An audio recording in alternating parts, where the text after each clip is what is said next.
What happened by 1936? Does anybody know? We instituted Social Security system, and you and I and our children and our children's children were pledged as collateral on the debt of our government to the Federal Reserve. And that's where we're at today.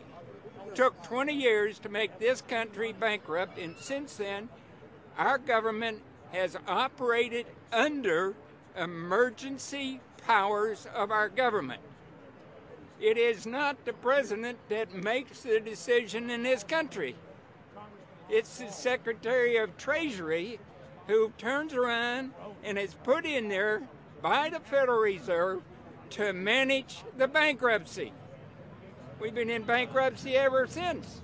So to print $700 billion and to give it away, how do they get away with it?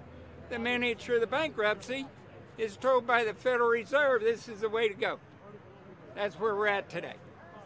Yes, we should point out, Congressman Ron Paul now has a huge amount of sponsors for a bill in the House of Representatives to abolish the private Federal Reserve crime syndicate. In 1913, the money power of the country was taken away from the people. By constitutional privilege, it belongs with the Congress, but it was given up in the Federal Reserve Act.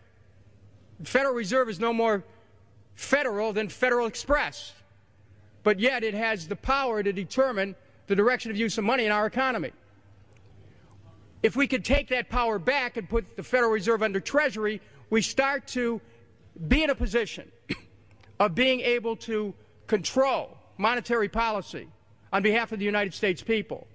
The Federal Reserve is totally private, and Alan Greenspan 2 weeks ago on PBS on Lair NewsHour said on record that they are above the law, the Congress, the President, everyone.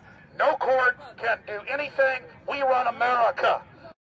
What is the proper relationship, what should be the proper relationship between a chairman of the Fed and a president of the United States?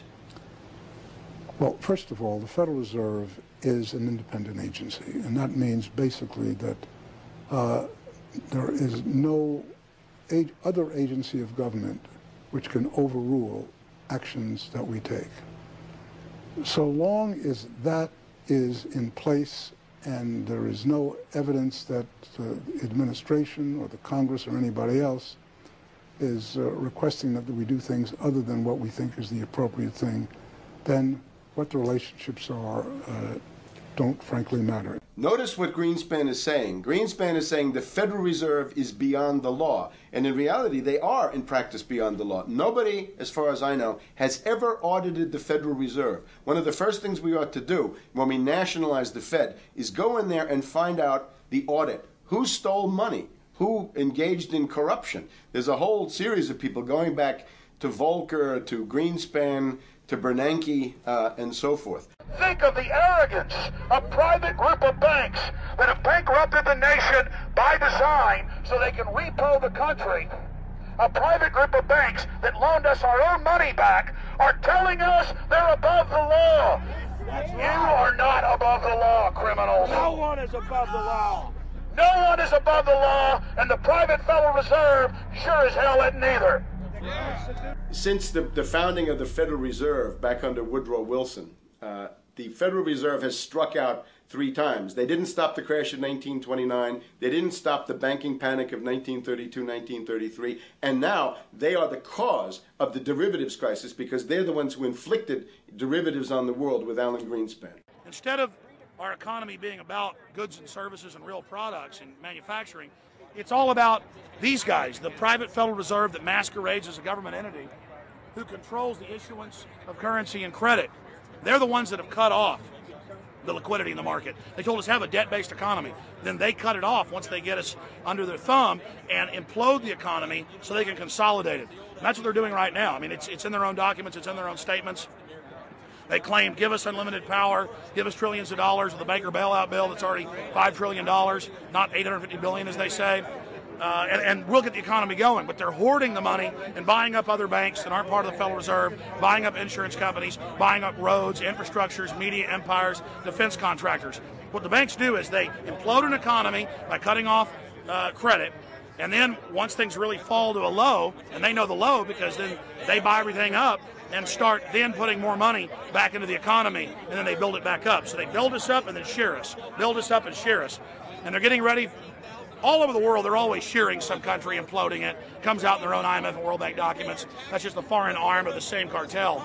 And these are the people who claim to be the saviors of the economy, the people who have created every important crisis in the past 100 years, the Federal Reserve. So it's illegal, it's unconstitutional, and it's a failure. And I think the failure is what everybody can see right now. Yeah, what they do is they make you think Clinton's evil in running things. Then, oh, Bush will save us. And then, oh, Bush was evil. Now we'll be saved by Barack Obama, but he's just a puppet. But as we get deeper into this phase, when they implode the economy, they have all the money and all the control, but they also like to pose as the savior. So Obama is meant to be the savior during the Depression, and he'll save us with a 1 million person, he said, is bigger than our military, domestic spy force, a 3 million person environmental spy force. So giving people these jobs to be government bureaucrats and spies to go out and manage the other 290-something million Americans. And so this is classical fascism. The communists also do it. Any vertically integrated command and control authoritarian system does this. So they're openly following what the same group of banks did in Germany, Russia. It's in the Communist Manifesto to have a private central bank, because the private central bankers actually wrote the ideas that they had Marx and Engels put out. People go, well, why would the banks want communism? It doesn't exist. They rape us, they consolidate us, they put us into work brigades, they make us slaves, and they say it's a people's paradise. Look at it, boy, you're really doing good. And then they transfer all the wealth of the nation offshore. The globalists are outside all the nations. That gives them safety, and they play countries off against each other. And so that's what we're facing and dealing with. And so they're bringing in classical, hardcore tyranny in the U.S., but we have the internet.